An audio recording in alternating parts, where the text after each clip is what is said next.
Sandor, what is it?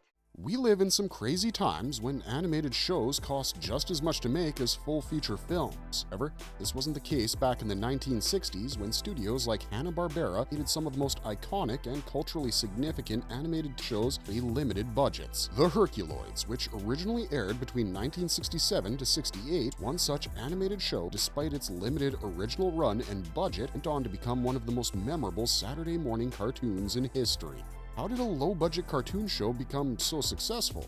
Well, these 20 insane facts about the Herculoids TV show just be able to answer that question. Also, hey, if you enjoy this video, please consider subscribing to our channel and hit that notifications bell. That way you'll be notified every time we upload another marvelous video. Now, let's get back.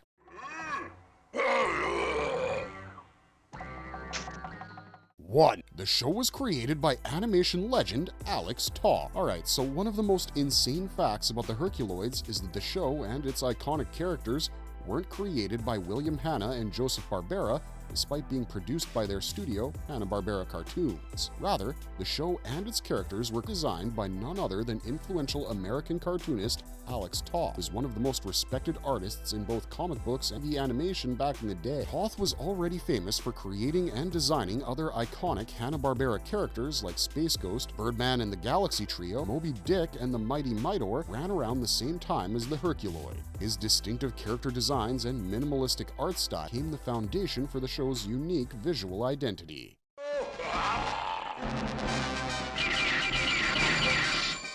2. Only 18 episodes were ever produced in the original run. Another interesting fact about the show is that despite popularity and success back in the day, Herculoids had a really short original run, just 18 episodes. The show aired from September 9th, 1967 to January 6th, 1998 on CBS. Each episode 10 minutes long, separate 10-minute segment. This means that over the course of its original television run, a total of 36 individual stories were aired. The original 18 episodes were rerun during the 1960-69 season, and then 11 new episodes were produced in 1981 as part of an anthology 60-minute Saturday morning animated program block called Space Stars, produced by Hanna-Barbera Productions, broadcast on NBC.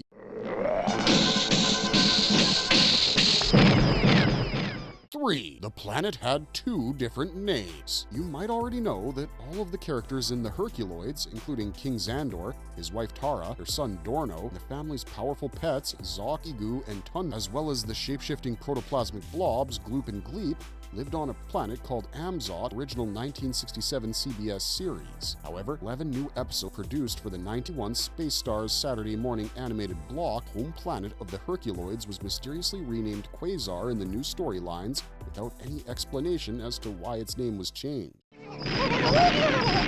This must be it, Gleep! The Master Control Center! 4. It featured the first major cartoon crossover event. The Herculoids is also significant in that it was likely one of the first cartoon shows to have a significant crossover event. The show had its first major cartoon crossover with another classic Hanna-Barbera Saturday morning animated cartoon, Space Ghost, famous 6-part Council of Doom storyline on the Space Ghost TV series. This groundbreaking story arc brought the Herculoids and Space Ghost together, but also all of Hanna-Barbera's Saturday morning cartoons by Alex Toth, including Shazam and Moby Dick and the Mighty Midor, on a single platform coalition of villains. And this was something completely new and unprecedented for shows that were considered children's cartoons at the time. Tara, Dorno, get down! 5. Mike Road voiced 4 different characters. The Herculoids wouldn't have been so iconic had it not been for the unique minimalistic animation and the distinct and memorable voices of the characters. Speaking of voices, the voices of King Xandor, the human leader, as well as 3 of his creature pets, Zoc, laser beam shooting dragon, Igu, the giant rock ape, and Tundro, multi-horned, 10-legged, triceratops-like rhinoceros, performed by a single voice actor, Mike Road. As we said earlier, the Herculoids and many other animated shows from the 60s were made low budgets, and a single voice actor doing the voices of multiple characters was a cost-cutting practice in 1960s animation. Having said that, Mike Road's remarkable ability to create distinct voices for both human and non-human characters was nothing short of genius.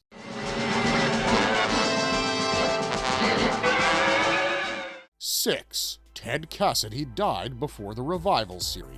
series. Yet another strange fact about the TV show is that Ted Cassidy, towering 6'9" actor famous for playing Lurch, 1964 gothic sitcom The Addams Family, also voiced Igu, the giant ape, in some early episodes of the original 1967 series. Fortunately, Cassidy died from complications following a heart surgery on January 16, 1979, at the age of 46, 2 years before the 1981 Space Stars revival. Following Cassidy's death, Igu's character was solely voiced by Mike Rowe, 1981 anthology revival series.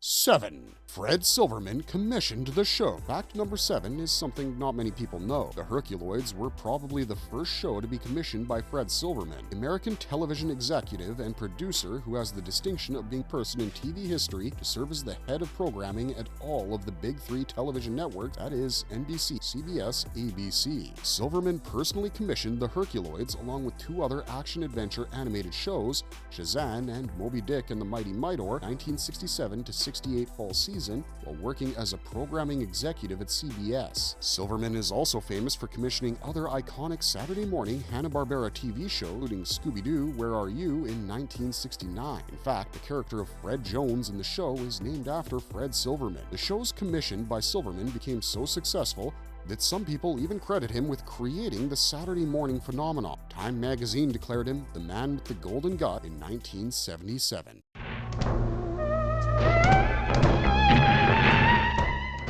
8. The show had an anti-technology theme. There's no two ways about it. Herculoids is especially loved by fans of the pulp sci-fi and adventure genre from the 60s and 70s. However, despite being set in a sci-fi universe with classic sci-fi elements featuring monsters, aliens, and exciting sequences, the show consistently portrays technology as a tool of villain. The heroes, King Xandor and his wife Tara, and their son Dorn live in a primitive Stone Age-like society similar to Bedrock from the Flintstones or the planet Eternia fan and the Masters of the Universe. Not only that, but the heroes also rely on their natural abilities and their prehistoric creature companions, including a laser beam shooting dragon, a giant rock ape who looks more like a Bigfoot, 10-legged triceratops, using advanced weapons, vehicles, or gadgets. The only guys who use fancy weapons and tech are the bad guys, making it very unusual for the sci-fi genre, giving the show a unique sword and sorcery feel.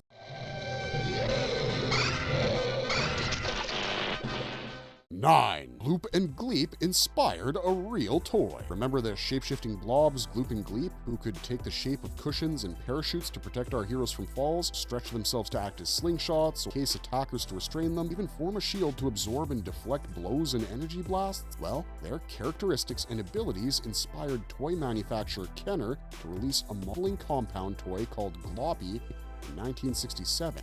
Well, it wasn't an official Herculoids product, but rather a licensed product from Hanna-Barbera. Gloppy included mold-out kids' figures as Hanna-Barbera characters, including Gloop from the Herculoids, Fred Flintstone, Huckleberry Hound, and Yogi Bear.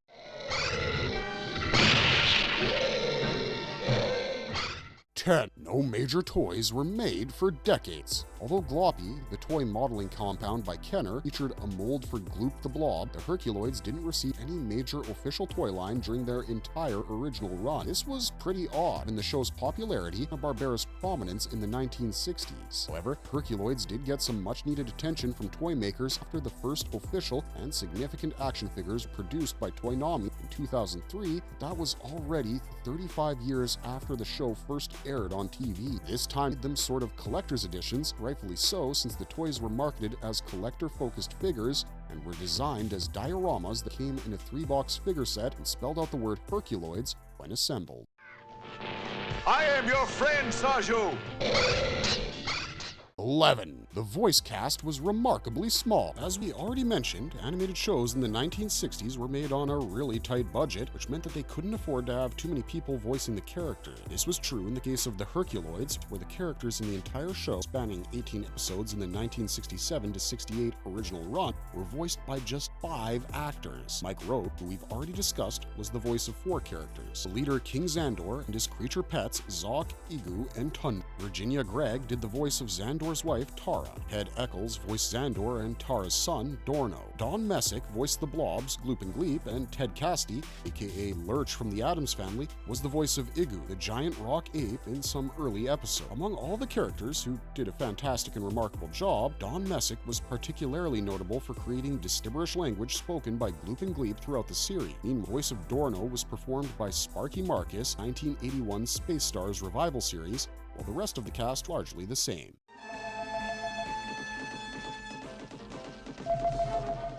Each episode followed the same formula. As you already know, despite the unique animation style and Hanna-Barbera's dominance in the Saturday morning programming block, the Herculoids' original run ended abruptly after just 18 episodes. But why? That's because most of the show's episodes were remarkably formulaic, with each episode following virtually the same structure and a similar plot. Every episode had the Herculoids fighting a new enemy. The simple, straightforward good versus evil plots either meant that alien invaders threatened the planet Amzot, Herculoids would discover the threat and defeat it with their teamwork and a little bit of help from their superpowered pets. The episodes rarely provided any backstory, allowed enough time for character development, and focused purely on action and spectacle. Though the Herculoids remains one of the most memorable and nostalgic cartoons for many, its simple formula and episodic structure might not appeal to everyone.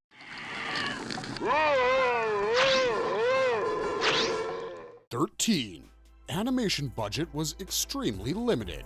Another significant fact about the Herculoids is that, like most Hanna-Barbera animated shows back in the day, the show was produced with severe budget constraints. The cost-cutting efforts showed in the show's limited character movement and animation. Unlike today, where studios are shelling out hundreds of millions of dollars on animated TV shows, read Netflix's Arcane, which was reportedly made $1 million budget, Barbera's technique of focusing on character models and backgrounds while minimizing actual character movement was a deliberate attempt to cut animation costs, which was essential to producing cost-effective budget television animation at the time. However, creator Toth's strong character designs helped mask these limitations. Anywhere that space rock lands can bring disaster. 14. The show featured surprisingly little violence despite the action. When you watch a show like the Herculoids, you'd expect a bit of violence and destruction. However, despite being an action-adventure series with constant good versus evil battles, the Herculoids was designed to minimize graphic violence. You'd notice that unlike today's action-adventure children's shows, the characters in the Herculoids rarely show pain or suffering, and most conflicts were resolved by defeating an enemy equivalent rather than harming the villains directly. This was done due to the changing standards for children's television content in the late 1960s.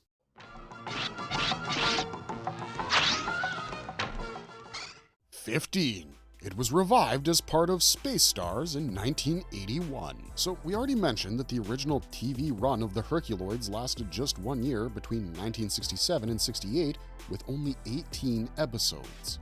Each was about 20 minutes long and contained 2 10-minute stories, making for a total of 36 stories. While the show was, and still is, praised for its iconic character design, unique sci-fi pulp action elements, and straightforward good versus evil plots, it didn't receive a second season or reboot until 13 years later. In 1981, the Herculoids returned with 11 new episodes as part of the hour-long Space Stars Saturday morning programming block on NBC. This revival featured most of the original voice cast, except for Ted Cassidy, who unfortunately passed away in 1979, and Ted Eccles, whose role as Dorno was taken over by Sparky Marcus. In these new episodes, the planet Amzot was renamed Quasar, although we're never told why.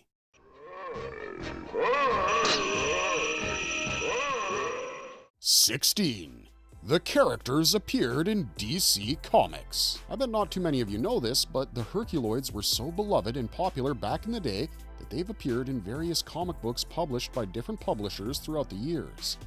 The first time King Xandor and his Herculoids appeared in a comic book was in issues 1 and 2 and 4 through 7 of the Gold Key comics series titled Hanna-Barbera's Super TV Heroes, published between 1968 and 69. They were also featured in issue number 3 of the Marvel Comics series TV Stars in 1979 and in DC Comics' Cartoon Network Presents in issues 5, 9, 13, and 17, published between 1997 and 99.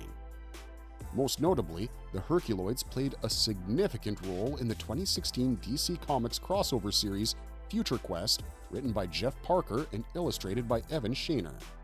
This story brought together several action heroes from various Hanna-Barbera animated TV shows like Jonny Quest, Space Ghost, Birdman and the Galaxy Trio, Moby Dick and the Mighty Mightor, and Frankenstein Jr. and the Impossibles in a single shared universe.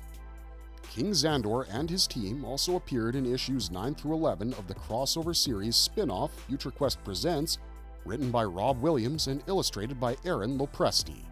Not to mention, the Herculoids appear in issue 50 of the X-Men comic book New Mutants when Professor X goes searching for Ilyana Rasputin on a planet in the Shi'ar galaxy. Meanwhile, Dynamite Entertainment, which also publishes the Space Quest comics, has started publishing the Herculoids comics, with issue number 1 released in March of 2025.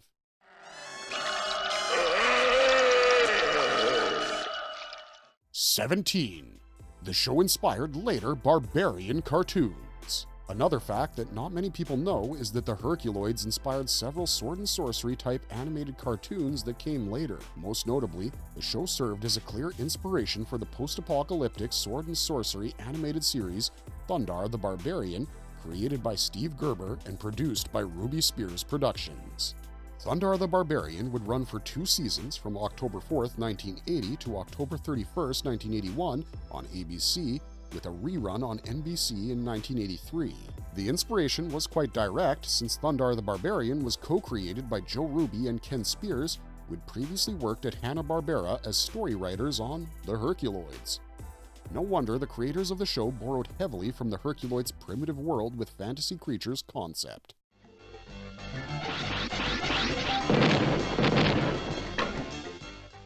18. Tundro had the most complex design. When you see the animation of the characters in the show, you'll notice that most of them have a pretty simple design. Perhaps the only character that didn't was Tundro, the 10-legged, multi-horned rhinoceros-triceratops hybrid. He had extremely strong, thick, natural armor plating and could fire explosive energy rocks from his 4 cannon horns, spin his head at blinding speeds like a drill, enough to bore through solid rock, and use his decapod legs to roll at high speeds and extend to remarkable lengths, almost like he was walking on stilts. All these abilities meant that Tundro was the most mechanically complex of the creature characters and required more detailed animation and character movement than others in the show. You've got to lure it away from Igu. 19. The show aired during Saturday morning's golden age. Another interesting fact about the Herculoids is that it premiered during what many consider the golden age of Saturday morning cartoons. Many film and TV aficionados believe that the late 1960s through the 70s and 80s were the best decades for Saturday morning cartoons. And they might be right, since many of the other action-adventure series that debuted alongside the Herculoids, namely Space Ghost, Jonny Quest, Birdman and the Galaxy Trio, and Shazam, were also high-quality productions. In fact, the 1967-68 season, when the Herculoids was broadcast, marked a significant shift toward more sophisticated animated series aimed at slightly older children and teens, moving away from the simple cartoon comedies of earlier years. This revolutionary shift would go on to influence many later shows like Scooby-Doo, Where Are You?, and later Saturday morning cartoons like Thundercats, Thundar the Barbarian, Space Sentinels, Captain Planet, and Darkwing Duck, all of which went on to become cult classics that are revered even today.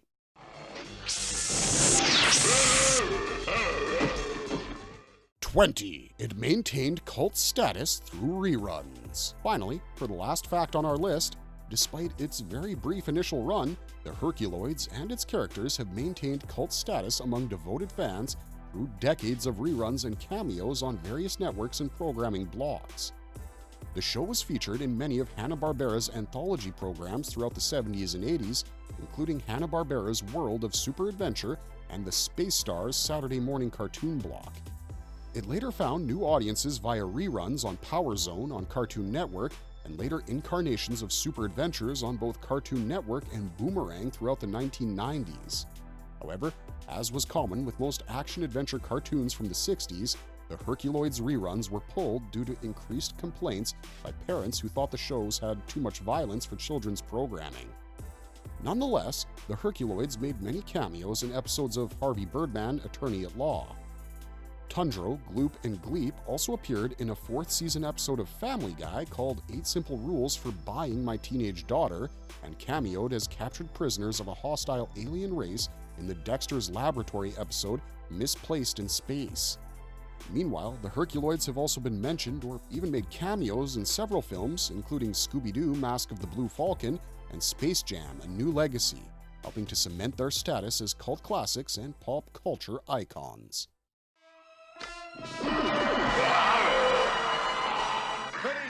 Marvelous verdict! There you have it, 20 insane facts about the Herculoids TV show. We hope you enjoyed watching this video just as much as we enjoyed making it. What do you think about the show's simple formula and episodic nature? What do you think about the character designs? Do you think shows like the Herculoids would appeal to today's kids? Write your thoughts in the comments section down below, or let us know any of your fond memories watching this show. Oh, and just in case we missed out on your favorite Herculoid fact, do let us know in the comments down below.